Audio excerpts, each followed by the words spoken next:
오늘 저는 좀 특별한 제목, 위올동주란 제목으로 설교를 시작하겠습니다. 제가 어렸을 때 우리 동네에는 영화관이 없었습니다. 섬마을이니까요. 그런데 동네에 영화가 들어온 때가 있습니다. 가을 추수를 끝나고 이제 논두렁이 딱 말라 있을 때 영화 하는 사람이 와가지고 천막을 치죠. 그래가지고 영화를 보여주면 우리들 그 영화를 보려고 어떤 때는 돈 내고 들어가지만 어떤 때는 개구멍으로 들어가서 보고 했는데, 그때 봤던 영화는 대부분 중국 영화들이었습니다.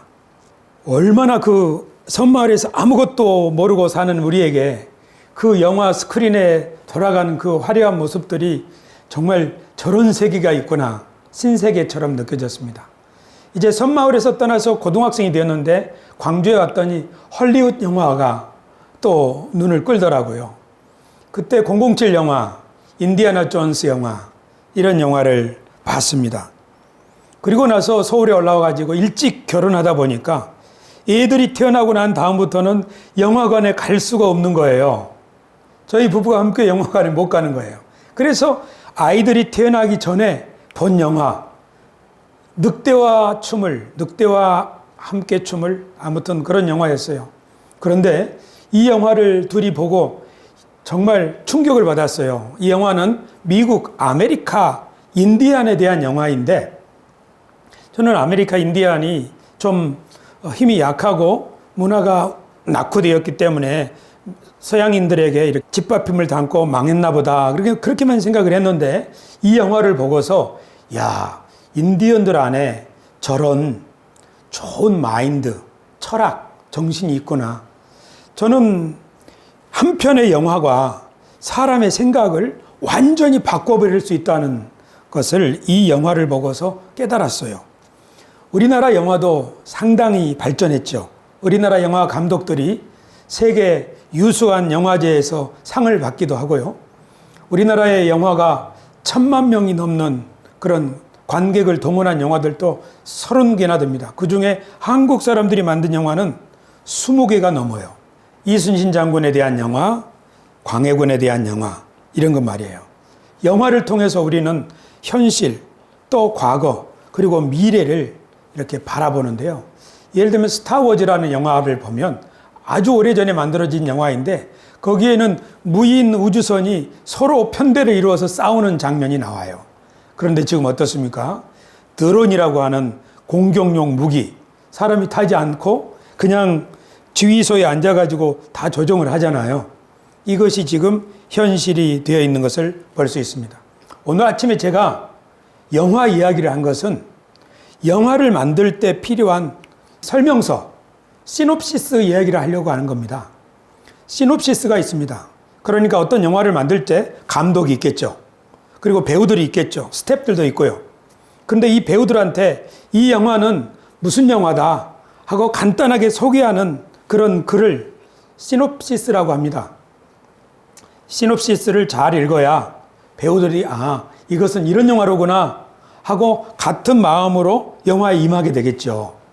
그런데 우리들이 성경을 읽으면서 성경을 해석을 하고 그것을 삶 가운데 적용하면서 살아간다고 할 때, 우리들은 어떤 의미에서 성경이라고 하는 대본을 우리 삶 가운데 실천하는 행위로 이렇게 실행하는 배우들이라고도 볼 수 있습니다. 성경이라고 하는 대본을 우리들은 인생이라고 하는 무대에서 실천하는 배우들이라고 볼 수 있습니다. 총감독은 하나님이시겠죠. 그래서 저는 성경을 읽는 사람들이 성경이 무슨 이야기다 하는 바이블 시놉시스, 이것이 필요하다는 생각이에요. 저의 첫 번째 책은 하나님의 경륜이지만 저희 두 번째 제가 꼭 쓰고 싶은 책 제목은 시놉시스예요. 바이블 시놉시스는 뭐냐면 성경에는 어떤 인물들이 나오고 성경에는 정말 많은 이야기가 있지만 그 이야기는 이런 겁니다 하고 매뉴얼처럼 설명하는 글을 좀 쓰고 싶어요. 왜냐하면 제가 보니까 이 세상에 많은 사람들이 성경을 읽으면서 저마다 다른 방식으로 해석을 하더라고요. 그래서 저는 성경에 대한 매뉴얼도 필요하다고 생각합니다. 이 세상에 교파가 많이 있지만 사실은 한 분 하나님, 한 분 예수님을 믿는 거잖아요. 물론 좋은 연극은요, 시대가 지나면서 새로운 감독, 연출자가 그 연극을 새롭게 해석을 해서 무대에 올리지요. 그렇다고 해서 그 스토리가 바뀌는 것은 아니에요. 저는 하나님의 성경, 하나님의 말씀이 무슨 내용이냐 하고 묻는다면 이제 앞으로 제가 쓸 책, 바이블 시놉시스를 제공해 줄 것인데요. 그러나 이미 저는 하나님의 경륜이라는 책을 통해서 성경은 창조 이야기고 하나님이 이 세상을 다스린다는 이야기고 하나님이 이 세상을 다스릴 때는 사람들을 통하여 아담을 통하여 노아를 통하여 아브라함을 통하여 예수님과 교회를 통하여 이 세상을 함께 다스리신다는 이야기입니다. 그리고 이 성경의 마지막 끝은 하나님이 창조하신 이 세상을 멸망시켜버리는 것이 아니라 완전한 모습으로 새롭게 창조한다는 이야기로 완성이 되는 거예요. 그러니까 우리는 성경 이야기를 읽으면서 이 세상은 하나님의 작품이고 우리는 여기에 중요한 대리인이로구나. 하나님께서는 사람들을 통해서, 사람들과 함께 이 세상을 경영하고 계시는구나. 그러니까 우리가 사람들과 더불어서 선한 뜻, 즉 하늘로부터 오는 뜻을 받아서 뜻을 펼쳐나가는 것은 대단히 중요한 거로구나. 성경을 읽으면서 우리는 이 세상을 이해하고 우리 자신이 얼마나 중요한지를 이해하고 우리가 함께 살고 있는 교인들이나 또 이 세상에 있는 사람들, 그들이 우리에게 어떤 존재인가 하는 것을 우리는 깨달을 수가 있고요. 그뿐만 아니라 기후가 힘들고 산업이 경제가 어려워지고 우리 인생이 힘들어질지라도 사실은 하나님께서 속히 오셔서 이 모든 것을 완성하신다고 하는 희망, 그 희망을 가지고 어려움을 극복할 수 있는 지혜와 용기를 얻을 수 있는 것, 그것이 하나님의 말씀, 성경이 우리들에게 들려주는 이야기라고 저는 생각을 합니다. 제가 지난주에 이 한 주간을 지나는 동안에 동영상 하나를 자막 작업을 했는데요. 그것은 미국의 대통령 선거 11월 5일에 있는데 민주당이 지난 10일 전에 전당대회를 열었어요. 미국에. 그래가지고 현 부통령인 해리스를 다음 대통령, 민주당의 대통령 후보로 지명을 했는데요. 이 전당대회에 많은 연사들이 참여해가지고 찬조 연설을 했죠. 그 중에 제가 주목한 사람은 오프라 윈프리입니다. 이 사람은 미국의 토크쇼 진행자인데요. 무려 27년 동안 4,561회 토크쇼를 진행을 했어요. 그 토크쇼 이름은 자기 이름 오프라 윈프리 쇼예요. 그러니까 이 여자가 얼마나 미국 사람들의 마음을 휘어잡았는지 어떤 사람들은 저 여자는 대통령 나가도 당선될지 몰라 할 정도로 유명한 여성 방송인입니다. 이 여자가 나와가지고 15분 동안 연설을 했는데요. 얼마나 많은 환호와 박수를 받았는지 모릅니다. 그런데 이 사람이 연설 중에 한 국회의원의 말을 소개했어요. 그것이 이거예요. 우리 조상들이 어떤 배를 타고 왔든 우리는 지금 모두 같은 배를 타고 있습니다. 여러분, 미국이라고 하는 나라는 세계 곳곳으로부터 이민자들이 와서 세운 이민자의 나라입니다. 그 이민자들은 유럽에서 왔고 아프리카에, 그리고 남미, 호주 대륙 말이에요. 그리고 아시아에서도 많은 사람들이 미국에 모였습니다. 이 미국이라고 하는 나라는 사실 전 세계를 압축해 놓은 것과 다름없습니다. 그렇기 때문에 이 나라가 세계의 강대국이 될 수 있었던 이유는 이렇게 수많은 인종과 다문화가 모였음에도 불구하고 한 나라라고 하는 연대의식, 그것이 있었기 때문에 저는 미국이 지금 세계의 강대국으로 설 수 있지 않았나. 그러니까 오프라 윈프리가 이 연설에서 이런 말하는 것은 당연한 것이고 매우 중요한 말이라고 생각합니다. 뭐요? 우리는 다 같은 배, 한 배를 탔습니다. 여러분, 배를 타고 어떤 사람이 간다고 할 때 그 배가 풍랑을 만나면 배 탄 사람들은 서로 힘을 모아야죠. 그렇죠? 그 배 탄 사람들이 서로 전에는 옥신각신 다투기도 했을지라도 이 배가 안전하게 강을 건너려면 그 배 탄 사람들은 서로 힘을 모아야 합니다. 이런 이야기가 고사성어로는 오월동주라고 합니다. 손자병법을 쓴 손자라고 하는 사람이 한 말인데요. 오나라와 월나라가 서로 막 죽이지 못해서 와신상담하는 철천지 원수인데요. 그러나 그들 앞에 있는 적을 무찌르기 위해서는 서로 힘을 모아야 한다는 그런 이야기죠. 지금 우리는 그 어느 때보다 우리는 한 배를 탔습니다. 힘을 모아야 이 위기를 이겨나갈 수 있습니다 하는 5월 동주의 마인드가 필요한 세상입니다. 그래서 사실은 한 40년 전에 마이클 잭슨과 라이오넬 리치라고 하는 사람이 We Are The World라고 하는 곡을 작곡하고 유명한 세계 가수들이 다 모여가지고 We Are The World 하고 이제 노래를 불렀죠. 그때 이 노래를 만들고 부른 이유는 아프리카의 기근으로 고생하는 아이들을 돕기 위한 것이었습니다. 하지만 지금 그때 당시에 생각했던 아프리카의 문제뿐 아니라 전 세계적으로 지금 어려운 상황이 되고 있죠. 그래서 저는 오늘 설교 제목을 We All 동주 이렇게 영어와 한자를 섞어가지고 제목을 만들었어요. 5월 동주 이거를 패러디한 것입니다. 우리는 다 We all 우리 다 같은 배를 탔습니다 하는 뜻입니다. 여러분 우리 새소망 교회도 같은 배를 탔죠.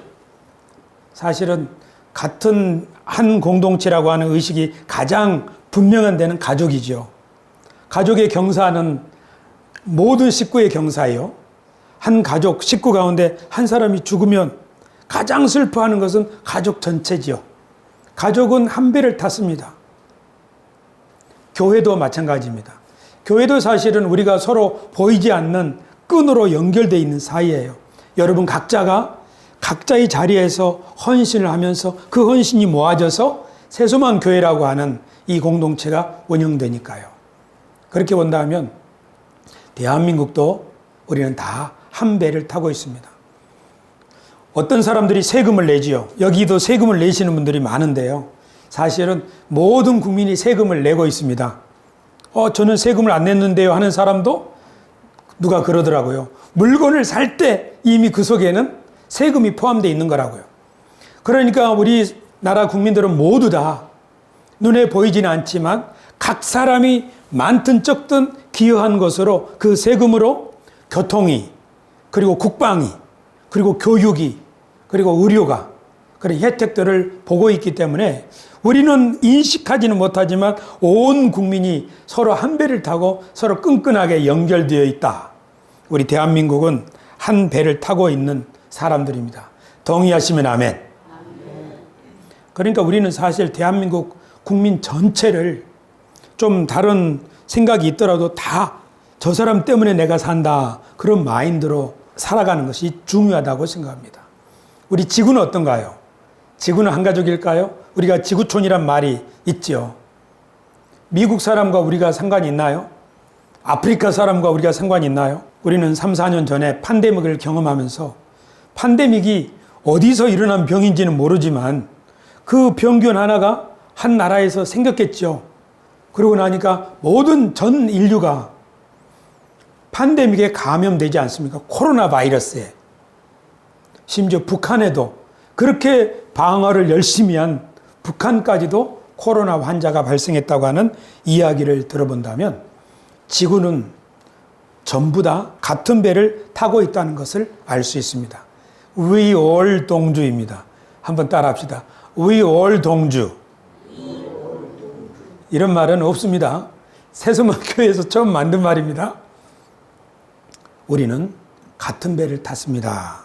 이것을 좀 유식하게 말하면 We all 동주입니다. 그렇죠. 근데 우리 교회에서 배 얘기를 하면은 노아의 방주를 사람들이 주로 말을 합니다. 노아의 방주는 구원의 방주라고 말합니다. 그런데 이스라엘 백성들은 이 방주에 자기들만 탈 수 있다. 아브라함의 자손들만 이 방주에 탈 수 있고 하나님 앞에 설 수 있다. 그렇게 생각하며 살았습니다. 그래서 아브라함의 자손이 아닌 사람은 다른 나라, 열국 이방인이라고 생각을 했죠. 그런데 사도 바울이 보니까 예수님을 만나고 보니까 그거 아니다. 이스라엘, 유대인만 타는 방주는 너무 작은 방주다. 예수님을 만나고 보니까 이 세상 모든 사람들이 함께 타는 새로운 방주, 그것이 바로 예수 그리스도라고 하는 방주다 하고 복음을 전했죠. 우리 에베소서에 있는 이 말씀 같이 한번 읽겠습니다. 시작. 그는 우리의 화평이신지라 둘로 하나를 만드사 원수된 것 곧 중간에 막힌 담을 자기 육체로 허시고 법조문으로 된 계명의 율법을 폐하셨으니 이는 이 둘로 자기 안에서 한 새 사람을 지어 화평하게 하시고 또 십자가로 이 둘을 한 몸으로 하나님과 화목하게 하려 하심이라. 원수된 것을 십자가로 소멸하시고 이는 그로 말미암아 우리 둘이 한 성령 안에서 아버지께 나아감을 얻게 하려 하심이라. 아멘. 그렇죠. 사도 바울은 예수 그리스도 안에서 이 둘이 유대인이나 이방인이나 모든 세상 사람들이 다 이제 같은 배를 탔다 하는 것이지요. 여러분, 노아의 방주가 얼마나 컸나요? 노아의 방주는 굉장히 큰데 거기에 몇 사람 들어가요? 8사람 들어가요. 8사람 들어가는 배가 저렇게 크다면 온 세상 사람들이 다 들어갈 배는 얼마나 크겠어요? 사도 바울은 예수님이 새로 만드신 배가 이렇게 크다고 하셨습니다.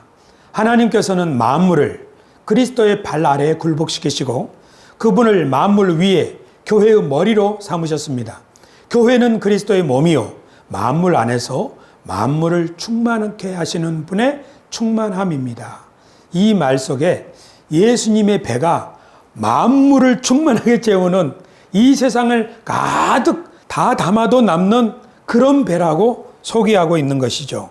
그 예수님이 교회의 머리가 되셨으므로 교회는 만물을 충만하게 하시는 그분의 일에 동참하는 대리인들이라고 우리는 볼 수 있습니다.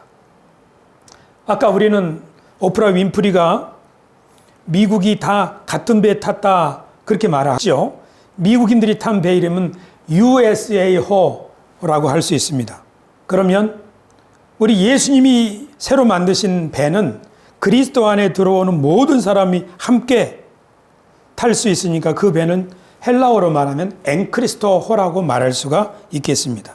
그래서 저는 지금 성경을 읽으면서 우리가 이 세상을 어떻게 볼 것이냐 하는 이야기를 설명하는 건데요. 이 세상은 한 배예요. 지구라고 하는 한 배. 지구호에 우리는 탑승해 있으면서 동시에 이 지구는 엔크리스토라고 하는 그리스도 예수님이라고 하는 큰 배 안에 있는 거죠. 그래서 우리 교회의 임무, 우리들의 임무는 이곳에 사는 우리들이 예수님이라고 하는 그 머리 되신 그분으로부터 은혜와 지혜를 받아서 같은 배에 타고 있는 인류를 위해서 빛을 밝혀주고 각 구역에 있는 사람들이 그 일을 잘할 수 있도록 우리는 먼저 자기에게 주어진 일을 먼저 성실히 감당하고 우리 옆에 있는 친구들이나 동료들이나 이웃이 그 일을 잘할 때마다 박수 쳐주고 힘들 때는 격려해 줄 수 있는 바로 그런 일을 하는 사람들이라고 우리는 이해할 수 있습니다. 여러분, 이 지구의 그림을 보십시오. 지구는 지금 굉장히 빠른 속도로 우주를 날고 있습니다. 그래서 지구라는 행성은 어쩌면 지구호라고 말할 수 있습니다. 옛날 이스라엘 백성들은 자기들만 하나님의 구원의 방주에 탑승할 수 있고 성전, 하나님을 만나는 장소도 자기들을 위해서만 열려야 된다고 생각을 했죠. 하지만 이제 그리스도 예수 안에서 새롭게 된 우리 하나님의 백성들은 이스라엘처럼 그런 편협한 마음을 가져서는 안 되겠습니다. 요나라고 하는 예언자는 자기 나라의 원수 나라에 복음을 전하라는, 즉 니느웨에 복음을 전하라는 하나님의 말씀을 거절했죠. 왜냐? 하나님의 백성들이 아닌 우리를 괴롭게 하는 저들은 하나님이 미워하시는 자들이 아닙니까? 아니, 사실은 자기들이 미워하는 거죠. 그렇기 때문에 요나는 하나님을 이해할 수가 없었죠. 저는 오늘 우리 그리스도인들이 이런 실수를 되풀이해서는 안 된다, 그렇게 생각합니다. 교우 여러분, 여러분에게 이 질문을 하면 여러분이 대답할 수 있겠습니까? 우리 지구호의 다른 이름이 뭐라고 그랬죠? 지구호의 다른 이름은 지구를 가득 채우고 마음으로 충만하게 채울 수 있는 그분이 누구지요? 예수님이죠. 이 지구호의 다른 이름은 엔크리스토, 그리스도 안에서라는 이름입니다. 사실은요, 주님이 이 지구뿐 아니라 모든 우주 만물 전체를 이렇게 감싸고 계시지요. 그런데 우리는 이런 생각을 할 때가 있습니다. 예수님을 믿는 자들은 구원을 받고 예수님을 믿지 않는 자들은 구원을 받지 않는다. 성경에 있는 말이죠. 이는 저를 믿는 자마다 멸망하지 않고 영생을 얻게 하려 하심이니라. 그런데 우리 마음속에는 옛날 이스라엘이나 유대인들처럼 은연중에 이 세상에 사람들이 살고 있지만 신자와 비신자, 구원받을 사람과 구원받지 못할 사람, 이렇게 나누는 경향이 있습니다. 그래서 이들의 종착지는 다르고 이들의 종착지는 다르다. 그런 생각을 하는 경향이 우리 안에 있습니다. 저는 오늘 예수 그리스도가 이 모든 만물을 유대인이나 이방인이나 다 포함해서 함께 감싸고 있고 그 안에 교회를 세웠다 하면 우리 교회가 어떻게 해야 되는 것일까? 그것은 사람들을 교회로 인도해서 예수님을 믿어야 구원을 받는다. 함께 하나님의 백성이 되자. 참 좋은 일이죠. 이렇게 전도를 해야죠. 하지만 그뿐 아니라 우리 교회 자체가 이 세상 모든 사람들과 함께 지구호 안에 있는 것처럼 예수 그리스도의 풍성한 은혜 안에 살고 있다면 우리 교회가 할 일은 뭐인가 하면 믿는 사람이든 믿지 않는 사람이든 온 세상 사람들에게 하나님의 은혜 안에 살아갈 수 있도록, 그래서 이 지구를 더 아름답게 더 유쾌하게 우리가 더불어 살아갈 수 있도록 선한 빛을 비추는 일이라고 저는 생각하는데요. 제가 말을 너무 어렵게 했어요.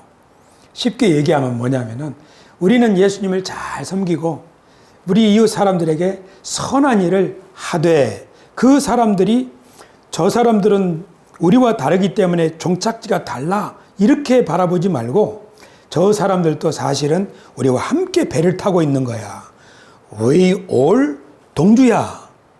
그렇기 때문에 그 사람들이 하나님의 은혜 안에 살 수 있도록 또는 자신의 일을 잘 감당할 수 있도록 우리의 친구로 여기며 사는 것이 매우 중요하다. 그들과 우리 사이를 자꾸 담을 쌓을 필요는 없다. 이런 말씀을 드리는 거예요.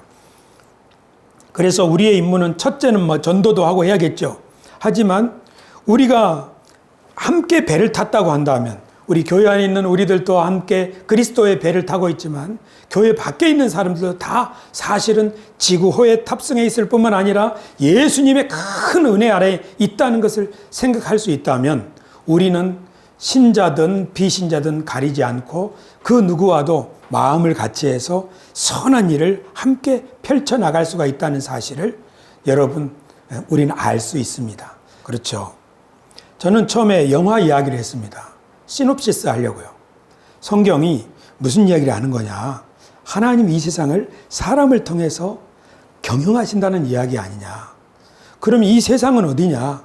이 세상은 하나님의 은혜 아래서 같은 배를 타고 있는 운명 공동체가 아니냐. 그곳에 교회를 세웠으니까 교회는 이 세상의 사람들에게 희망을 줄 수 있도록 노력하자. 그때 사람들은 우리 사이에 자꾸 담을 세우려 하지 말고 예수님이 자기 육체로 담을 하셨으니 친구로 여기고 그렇게 살자. 그렇다고 해서 세상의 사람들에게 동화되어 버리면 안 되겠죠.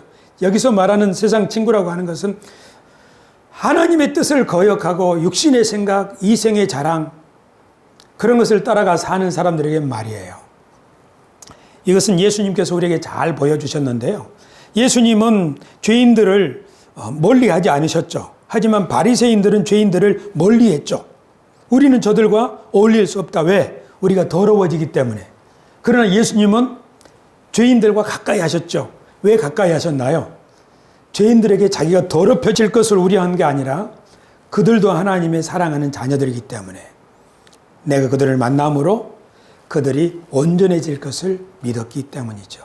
저는 우리 지구 안에 있는 모든 인류가 또는 우리 대한민국 사람들이 성동구에 있는 또 여러분들이 있는 그 어느 곳이나 같은 배를 탔다고 하는 저 사람 때문에 내가 산다고 하는 이 마인드를 가지고 산다 하면 우리 그리스도인들은 이 세상에서 더 지금보다는 더 유능한, 더 쓸모있는 사람들이 되리라고 믿습니다.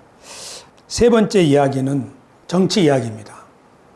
이 세상을 더 나은 곳으로 만들기 위해서 노력하는 사람들이 있습니다. 그들이 바로 정치인들입니다. 이 세상을 더 나은 곳으로 만들기 위해서 노력하는 사람들이 있습니다. 그들이 바로 정치인들입니다. 정치인들은 국민을 잘 살 수 있도록, 대한민국을 발전할 수 있도록 하는 그런 뜻을 가지고 정치에 입문했겠죠. 우리가 잊어버릴 수 있지만 정치인들의 이야기를 잘 들어보면 정치인들은 처음에 내가 내 일도 할 수 있고 내 기업도 할 수 있지만 사실은 우리 나라를 위해서 한번 우리 공공을 위해서 일하고 싶다. 그런 마음으로 나온 거예요. 그러니까 국회의원이든 공직자든 정치인들은 나라를 위해서 헌신하겠다. 백성들을 위해서 살겠다고 하는 그런 마인드로 출발한 거죠. 그런데 모든 국민이 다 나설 수 없으니까 국민의 대표가 나서서 그 일을 대신하는 거죠. 그것을 대의정치, 의회 민주주의라고 하는데요. 저 영국도 보면 양쪽이 마주보고 앉아 있습니다. 왜 그래요? 정치는 한 당만이 하는 게 아니죠. 그 당이 자기의 뜻대로 다 이끌어가는 게 아니죠. 반드시 반대당이 있어서 그것을 견제하고 의논하는 가운데 정치가 바르게 되는 것이죠. 미국도 양당이죠. 우리나라도 양당에 좀 작은 당들이 있죠. 그러니까 정치가 잘 되려면 서로 상대방을 인정을 하고 공동의 목표는 똑같으니까 어떤 목표예요? 나라와 국민을 위한 목표니까요. 그 공동의 목표를 위해서 선의의 경쟁을 해야죠. 그런데 한쪽 당이 다른 쪽 당을 원수로 여기고 싸그리 없애버린다. 옛날 조선시대 때 사화가 있었어요. 무오사화 이런 거 말이에요. 그때는 정권을 잡은 당이 정권을 잃은 당 사람들을 전부 다 죽이는 그런 일이었죠. 이것을 더러운 정치라고 하는 것이죠. 하지만 상대를 인정하면서 함께 선한 뜻을 가지고 경쟁하면 그 나라는 발전합니다. 의회 민주주의가 형성된 영국, 그 다음에 이런 것이 없는 아프리카의 나라, 아시아의 어떤 독재자들의 나라, 비교해 보면 금방 알 수 있습니다. 어떤 나라는 독재자들이 자기 마음대로 나라를 다스리기 때문에 한참 뒤떨어져 있습니다.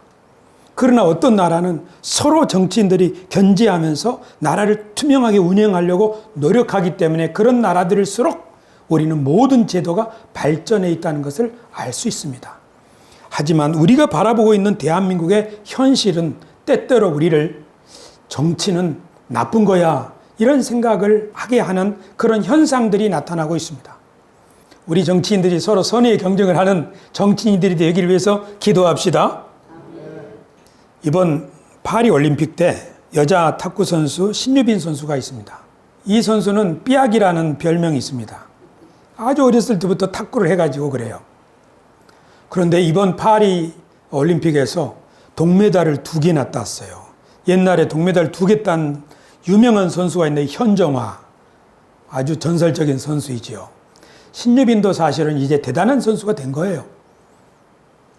그런데 이가 여자 단체전에서 동메달을 따고 혼합 복식에서 또 동메달을 땄지요.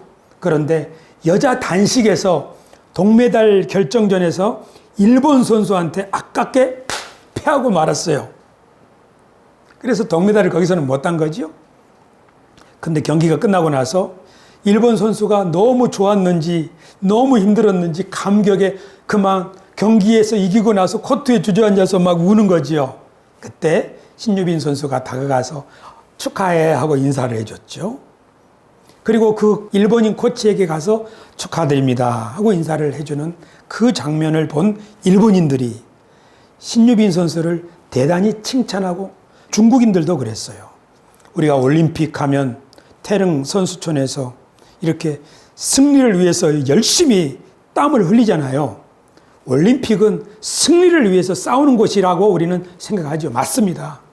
하지만 신유빈 선수는 올림픽은 자국의 선수들만을 기뻐하고 한 나라가 단결하게 하는 것만이 아니라 인류 전체가 함께 기뻐하는 축제의 장이 될 수 있다고 하는 것을 모든 사람에게 보여주었습니다. 이 사람들은 점수를 얻어야만 승리를 하지요. 그리고 점수를 얻기 위해서 기량을 갈고 닦아가지고 자기 혼자 경기할 수는 없죠. 반드시 상대가 있어야 되는 거죠. 이게 스포츠지요. 정치도 보면 여당과 야당이 있습니다. 상대가 있습니다. 한쪽 당이 완전히 없어진다 할지라도 또 다른 당이 생겨서 항상 정치는 상대가 있는 게임입니다. 그렇기 때문에 이 정치도 선의의 경쟁을 하는 거지요. 올림픽에 나가는 선수들이 메달을 따기 위해서 선의의 경쟁을 하듯이 이 사람들도 권력을 쟁취하기 위해서가 아니라 사실은 국민의 안녕을 위해서 우리나라의 발전이라고 하는 선의의 목적을 위해서 경쟁을 하는 거죠. 그런데 이 경쟁에서 누가 점수를 주나요? 여기에서는 심판이 규칙에 따라서 점수를 주지요. 정치에서는 누가 점수를 주죠? 백성들이 표를 가지고 그래서 정치들이 득표하는 거죠. 그러면은 누가 중요한 거예요? 정치인들이 중요하지만 사실은 이 정치인들을 판단하는 국민이 중요하다는 것을 알 수 있습니다. 200년 전에 프랑스 정치인이 이런 말을 했습니다. 모든 국가에는 그에 맞는 정부가 있습니다. 따라서 우리가 더 나아지기 전에 국가를 위해 할 수 있는 모든 일은 아무 의미도 없고 효과도 없거나 부정적인 것뿐입니다. 조제프 드 메스트르라고 하는 프랑스 정치인이 말했어요. 이 말은 모든 국민은 그 수준에 맞는 정부를 갖는다. 이런 말로 더 많이 소개됩니다.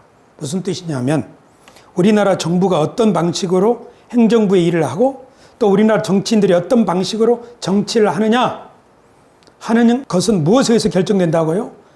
국민의 수준에 의해서 결정된다고요. 그렇기 때문에 우리들이 정치인들을 보면서 잘못하고 질타만 할 것이 아니라 우리들이 먼저 수준을 높이는 것이 중요하다. 그런 의미가 되겠습니다. 교우 여러분, 저는 오랫동안 정치는 정치인들에게 맡기고 교회는 기도만 하면 된다. 이런 잘못된 생각을 하고 있었습니다. 정치인들이 판단을 내리면 정책의 판단은 다 맞겠거니 하고 관심을 두지 않았습니다. 그러나 우리들이 정치인들이 어떤 판단을 내리고 어떤 정책을 내리고 하는 것에 대해서 알아보지도 않고 누가 이렇다더라, 누가 저렇다더라 하는 그런 말만 듣고 이러쿵저러쿵 얘기한다면 우리는 올바른 판사, 올바른 재판관, 올바른 국민이 되기는 어렵습니다. 우리 국민들이 만약에 고상하게 행동한다면 어떻게 비열한 정치인이 일어날 수 있겠습니까? 우리 국민들이 정직과 진실을 소중하게 여긴다면 어떻게 정치인들이 부정과 거짓을 일삼을 수가 있겠습니까? 우리 국민들이 신의를 중요하게 여기고 우리 공동체에 대한 희망을 가지고 자신의 일을 성실히 감당하고 있다면 우리 정치인들이, 우리 공직자들도 아마 그런 사람들이 다수를 이루게 될 것입니다. 우리는 한쪽으로는 정치인들을 욕하면서 우리는 아무것도 할 수 없는 그런 평범한 시민이야. 이런 마음을 가지고 산다면 우리나라는 희망이 없습니다. 여러분, 우리는 다 투표를 하지요. 이럴 때는 이쪽 사람에게 표를 던지기도 하고 저럴 때는 저쪽 사람에게 표를 던지기도 합니다. 그러나 생각해 보세요. 국민은 변하지 않고 표만 던져가지고 우리나라가 발전할 수 있겠습니까? 우리 자신이 더 나은 사람이 되어야 우리나라가 발전할 것입니다. 여러분, 이런 말은 낯선 말입니다. 하지만 마음에 새겨 들을 필요가 있습니다. 모든 국민은 자기 수준에 맞는 정부를 선택할 것입니다. 그렇기 때문에 우리나라 정부가 저 독재자들이 다스리는 그런 정부보다는 나은 것이지요. 왜 그런가요? 우리나라 국민들이 독재자들에게 대해서 대항하여 피를 흘리면서 민주화를 위한 노력을 했기 때문이죠. 그렇기 때문에 거기에서 멈춰지면 우리나라는 현재와 같은 정부만을 갖게 될 것입니다. 그러니까 현 정부나 정치인들을 보고 비난하지 말고 그것은 멈추고 이제 더 중요한 일을 우리들이 해야겠습니다. 그 더 중요한 일은 물론 기도하는 일이죠. 하지만 그보다 더 중요한 일은 우리가 더 나은 사람이 되는 겁니다. 국민이 더 수준을 높여나가는 것입니다. 어떤 사람이 더 나은 사람입니까? 어떤 삶이 더 나은 삶입니까? 교우 여러분, 우리는 다 한 배를 탔다고 누가 우리에게 가르쳐 주었습니까? 우리들이 이 세상을 변화시키는 하나님의 대리인이라고 누가 가르쳐 주었습니까? 우리 각 사람에게는 줄로 지어준 구역이 있어서 그 구역을 잘 가꾸는 사람에게 주님이 상을 주실 것이라고 하는 말씀, 이런 걸 누가 우리에게 가르쳐 줍니까?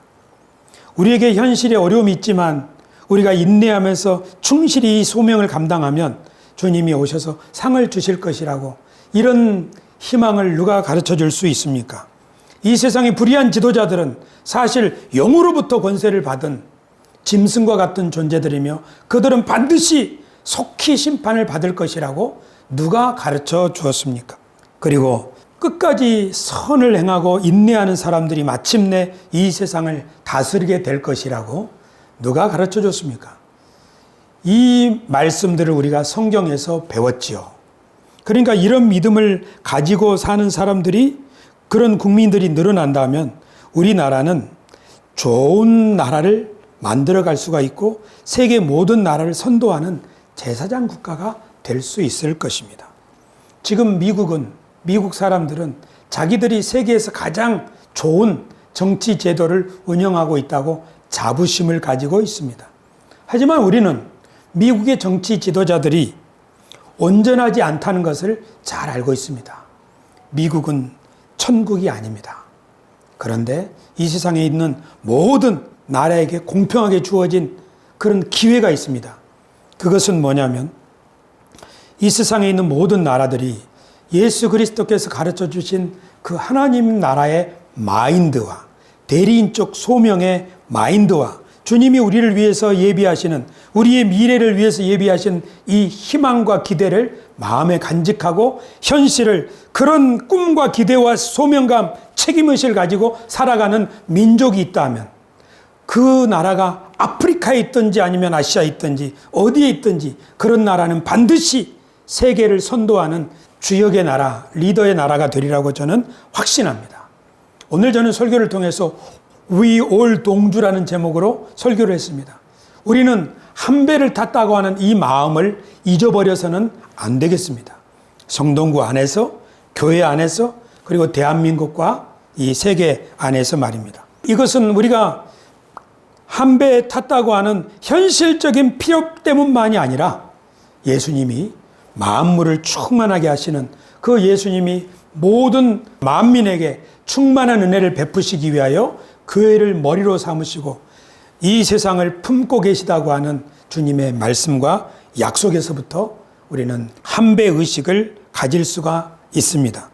그래서 우리가 이런 마음을 가지고 서울 시민으로, 성동 구민으로, 그리고 대한민국의 국민으로 살아간다면 우리 성동구와 대한민국은 계속적으로 번영하고 우리 세수만교회도 그렇게 될 줄로 믿습니다. 이것이 우리가 한 배를 탄 엔크리스토호를 타고 있는 우리 하나님의 백성들의 마음가짐이며 우리의 믿음입니다. 기도하겠습니다.